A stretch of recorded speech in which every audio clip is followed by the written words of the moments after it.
दोस्तों आज से 13 साल पहले 2 मई 2011 को रात के 1 बज रहे थे और हर कोई अपना काम निपटाकर अपने बिस्तरे आराम पर चला गया था। और इस वक्त स्टार्ट होता है इस दुनिया का सीक्रेट और डेंजरस मिशन, जिसको अंजाम तक ले जाने के लिए अमेरिका को लग चुके थे 15 साल। और फिर इतने बड़े टाइम स्पैन की कड़ी मेहनत और जांच पड़ताल के बाद आखिरकार आज अमेरिकन कमांडोज अपने रिवार्ड को हासिल करने जा रहे थे। और फिर इससे पहले मैं आपको बता दूं कि ये मिशन हमारे एशियन मुल्क पाकिस्तान में हुआ था। अमेरिका ने इस मिशन को करते वक्त अपने आप को इससे हाइड करने की बहुत सारी कोशिशें की थी, मगर नाकाम हो गए। और वो इस वजह से कि एक सिचुएशन ही कुछ ऐसी बनी थी कि अमेरिका को खुद अपने मुंह से ये कबूल करना पड़ा। दोस्तों आपने 9/11 अटैक के बारे में तो सुन रखा होगा, और ये अमेरिकन हिस्ट्री का सबसे खतरनाक हमला था, जिसमें 3000 के करीब लोग मारे गए थे और हजारों लोग जख्मी हुए थे। और ये अटैक करवाया किसने था? आज तक हमको वीडियोस में सिर्फ इसमें होने वाली खतरनाक सिचुएशंस के बारे में ही बताया गया है, मगर इसके पीछे था सिर्फ एक इंसान, Osama bin Laden. $25 million bounty on his head.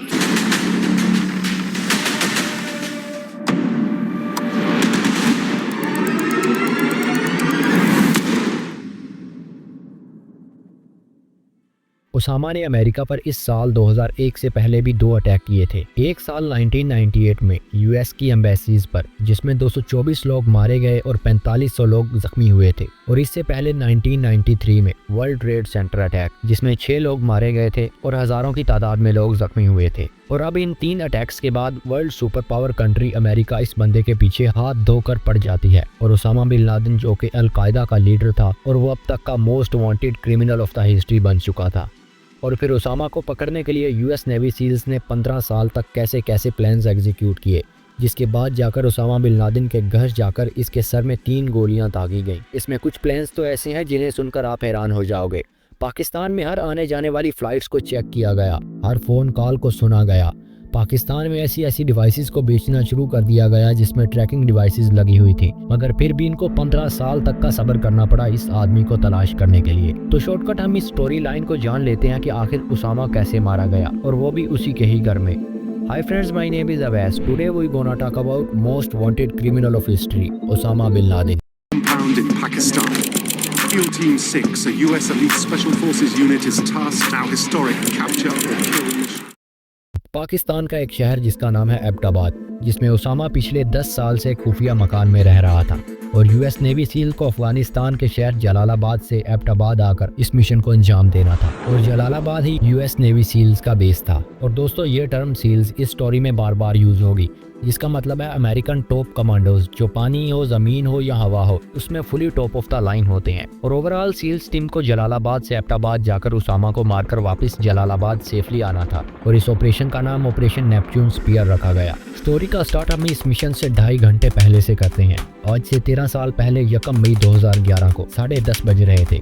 और इस ऑपरेशन को करने के लिए जलालाबाद बेस पर 4 हेलीकॉप्टर उड़ान भरने के लिए तैयार थे। 2 चिनूक हेलीकॉप्टर्स थे और 2 ब्लैक हॉक थे। और प्लान ये था कि ये दोनों ब्लैक हॉक्स मिशन को अंजाम देने के लिए जाएंगे और बाकी के 2 चिनूक हेलीकॉप्टर्स बैकअप हेल्प के लिए रुकेंगे। और देर रात 2 ब्लैक हॉक्स पाकिस्तान की टेरिटरी में दाखिल होते हैं। और यहाँ पर एक बहुत बड़ा सवाल ये है, 2 हेलीकॉप्टर्स पाकिस्तान में बिना परमिशन में फ्लाई कर रहे हैं और पाकिस्तान आर्मी को इसका पता ही नहीं, या फिर वो पाकिस्तान के रडार सिस्टम में आ ही नहीं रहे। तो इसका सिर्फ एक ही आंसर है, स्टेल्थ टेक्नोलॉजी। और फिर इससे मजीद सिक्योर होने के लिए इन हेलीकॉप्टर्स का डिजाइन ही ऐसे किया गया था कि ये रडार में डिटेक्ट ही ना हो पाए। और फिर इस पर एक मोटी फैब्रिक की लेयर चढ़ाई गई थी कि हेलीकॉप्टर्स को साउंड प्रूफ बनाया जाए, और इससे हेलीकॉप्टर्स की इंफ्रारेड विजिबिलिटी कम हो जाती है। और फिर रात के 1 बजे जब सारे लोग सो रहे थे तो दोनों हेलीकॉप्टर्स उसामा बिन लादेन के घर पहुंच जाते हैं। और सील्स के अटैक से पहले आप इस घर के माइस्टीरियस स्ट्रक्चर को समझ लो।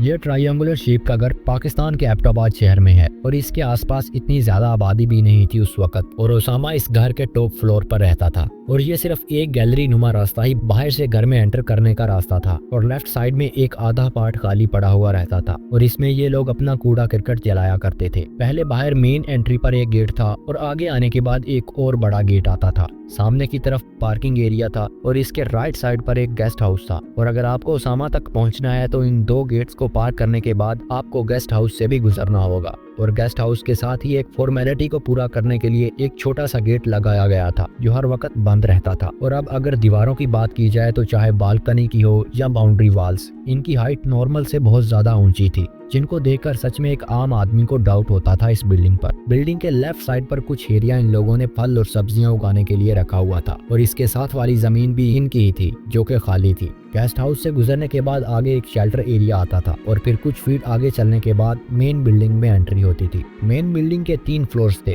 ग्राउंड फ्लोर, फर्स्ट फ्लोर और सेकंड फ्लोर। और एक ऐसी बात जो आपको चौंका देगी, ये कंपाउंड पाकिस्तान मिलिट्री एकेडमी से सिर्फ 1 किलोमीटर की दूरी पर था और इसमें उसामा ने इस मुहावरे का इस्तेमाल किया था, चिराग तले अंधेरा। यानी किसी आदमी को ये शक ही नहीं होगा कि उसामा जैसा most wanted criminal army academy के बगल में ही रहता होगा। कम बैक टू स्टोरी, ये दोनों ब्लैक हॉक्स जिनका नाम चौक 1 और चौक 2 रखा गया था, इस बिल्डिंग के ठीक ऊपर थे।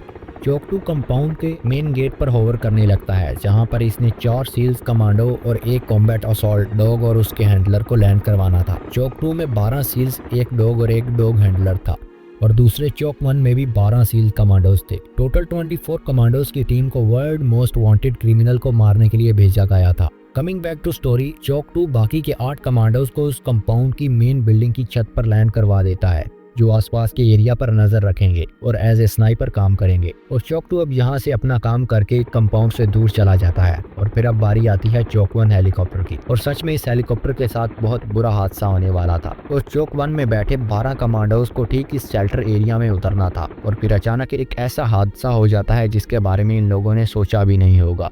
अचानक चौक 1 का एयर बैलेंस फ्लो खराब हो जाता है और जिस वजह से हेलीकॉप्टर कंट्रोल से बाहर हो जाता है। और कंट्रोल से बाहर होने पर वो हेलीकॉप्टर इस राइट साइड वाले सेहन में जाकर घिस जाता है, जिसमें वो लोग कूड़ा करकट जलाया करते थे।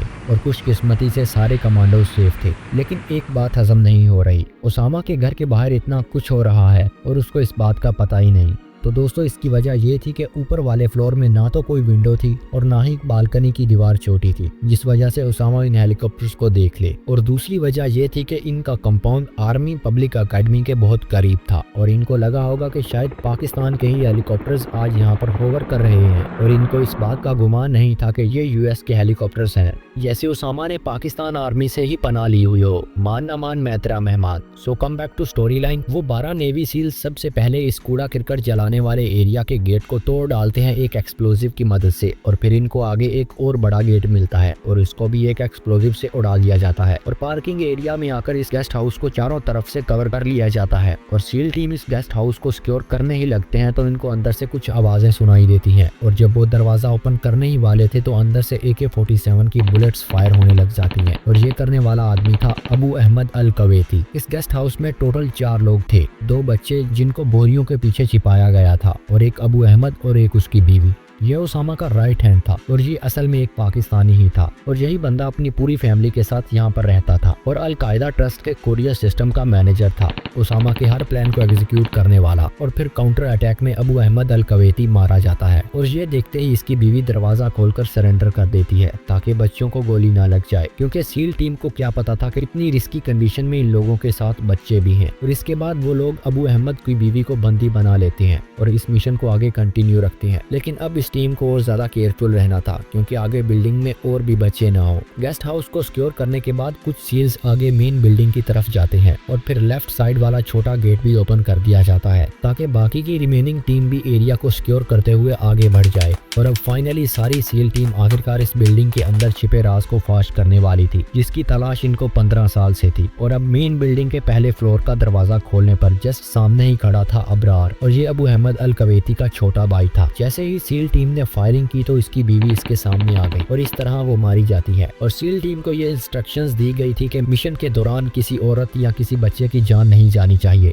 मगर क्या करें जब खरबूजा ही छुरी पर घिस जाए और उसकी बीवी मारी जाती है और अबरार को भी शूट कर दिया जाता है। और इन बच्चों को सील्स टीम एक जगह पर इकट्ठा करते जा रही थी और अब बारी थी फर्स्ट फ्लोर की, जिसमें रहता था उसामा का सगा बेटा खालिद। और इसकी डेथ तो डोके से होती है, लेकिन कैसे तो देखो। जब सील टीम ने इस कंपाउंड के गेस्ट हाउस पर अटैक किया तो उन्होंने इससे पहले कंपाउंड की लाइट बंद कर दी थी और इस टीम ने नाइट विजन गॉगल्स पहन रखे थे ताकि लाइट बंद करने से इसमें रहने वाले लोग जल्दी से कोई एक्शन ना ले पाए और इनको नेविगेट करने में परेशानी हो। और सील टीम के यूनिफॉर्म्स पर लाइव कैमरास लगे हुए थे जिनसे अमेरिका के प्रेसिडेंट बैरक ओबामा इस मिशन को लाइव देख रहे थे। So come back to story line. इधर अंधेरे में खालिद कुछ भी नहीं देख पा रहा था और वो अंदाजे से सीढ़ियां चढ़ गया और दीवार के पीछे छुप गया और सील टीम को इस बात का पता था कि खालिद यहाँ छुपा हुआ है और फिर इन 3 मेंबर्स में से एक मेंबर को अरेबिक लैंग्वेज आती थी और इसने खालिद को 2 बार विस्पर करके पुकारा और जैसे ही उसने झांक कर देखा तो सील ऑफिसर ने इसको हेड शूट कर दिया। और यहाँ फर्स्ट फ्लोर पर कोई लेडी नहीं थी लेकिन कुछ बच्चे थे और उन बच्चों को भी सिक्योर किया और नेक्स्ट फ्लोर की तरफ मूव करने लग गए जहाँ उसामा रहता था। और इस मूवमेंट को सिक्योर बनाने के लिए गेस्ट हाउस के ऊपर स्नाइपर्स अपनी अपनी पोजीशन लिए बैठे थे ताकि इन्हीं का कोई मेंबर बाहर ना छुपा हो और शूटिंग करना चालू कर दे।